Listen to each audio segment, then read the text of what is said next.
था। लड़के ने कहा कि कफन तो पुराना हो या नया, बहरहाल बोसीदा हो जाएगा। आदमी के साथ तो सिर्फ इसका अमल ही रहता है। और ये मेरी लुंगी और लोटा खबर खोजने वाले को मजदूरी में दे देना, और ये अंगूठी और कुरान शरीफ हारून रशीद तक पहुंचा देना, और इसका ख्याल रखना कि खुद इन्हीं के हाथ में देना, और ये कहकर देना कि ये परदेसी लड़के की ये मेरे पास अमानत है, और वो ये आपसे ये कह गया है कि ये ऐसा ना हो कि इसी गफलत और धोखे की हालत में आपकी मौत आ जाए। ये कहकर उसकी रूह निकल गई। उसी वक्त मुझे मालूम हुआ कि ये लड़का शहजादा था। इसके बाद इंतकाल के बाद इसी वसीयत के माफिक मैंने इसको दफन कर दिया और दोनों चीज़ें गोरकन को दे दिया, और कुरान पाक और अंगूठी लेकर बगदाद पहुंचा। और खिसर शाही के करीब पहुंचा तो बादशाह की सवारी निकल रही थी।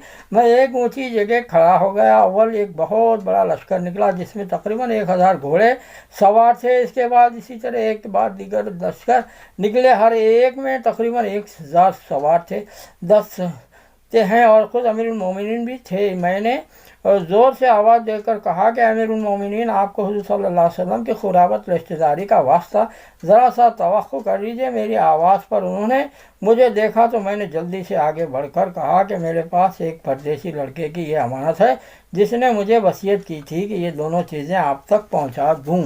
बादशाह ने इनको देखकर पहचान लिया तो थोड़ी देर सर झुकाया, इनकी आंख से आंसू जारी हो गए, और एक दरबान से कहा कि इस आदमी को हमारे साथ रखो, जब मैं वापसी पर बुलाऊं तो मेरे पास पहुंचा देना। जब वो ऐसी पर मकान पहुँचे तो महल के पर्दे गिराया कर दरबारान से फरमाया कि इस शख्स को बुला कर लाओ, और अगर चाहे वो मेरा गम ताज़ा ही करेगा। दरबारान मेरे पास आया और कहने लगा, अमीरुल मोमिनीन ने बुलाया है और इसका ख्याल रखना कि अमीर पर सदमे का बहुत असर है। अगर तुम 10 बातें करना चाहते हो तो 5 ही पर इत्तेफाक करना। ये कहकर वो मुझे अमीर के पास ले गए। इस वक्त अमीर बिल्कुल तन्हा बैठे थे। मुझसे फरमाया, मेरे करीब आ जाओ। मैं करीब जाकर बैठ गया। कहने लगे कि तुम मेरे इस बेटे को जानते हो?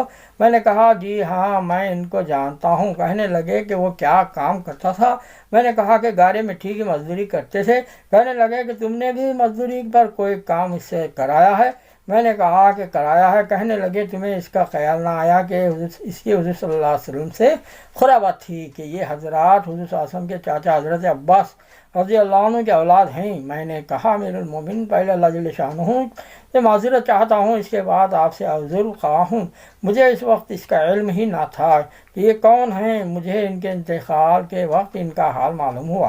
कहने लगे कि तुमने अपने हाथ से इसको गुस्ल दिया? मैंने कहा, जी हाँ।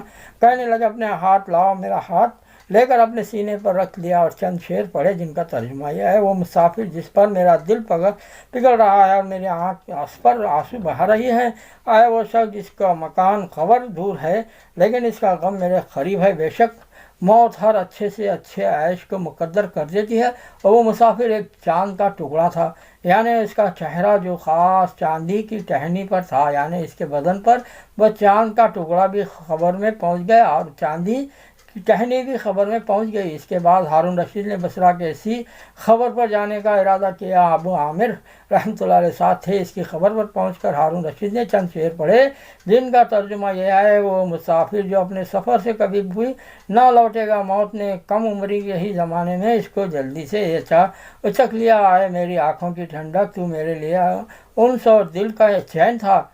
लंबी रातों में भी और मुख्तसर रातों में भी तूने मौत का वो प्याला पिया है जिसका अनकरीब तेरा बूढ़ा बाप बुढ़ापे की हालत में पिएगा, बल्कि दुनिया का हर आदमी इसको पिएगा, चाहे वो जंगल का रहने वाला हो या शहर का रहने वाला हो। बस सब तारीफ़ें इसी वाहिद ला शरीक ला के लिए हैं जिसके लिखी हुई तकदीर के करिश्मे हैं।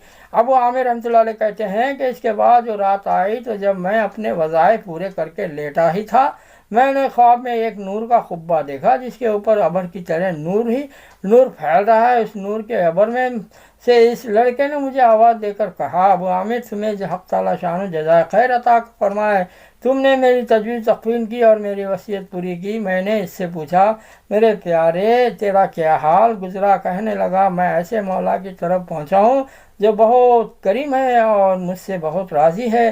مجھے اس مالک نے وہ چیز عطا کی جو نہ کبھی کسی آنکھ نے دیکھی، نہ کان نے سنی، نہ کسی آدمی کا دل پر ان کا خیال گزرا۔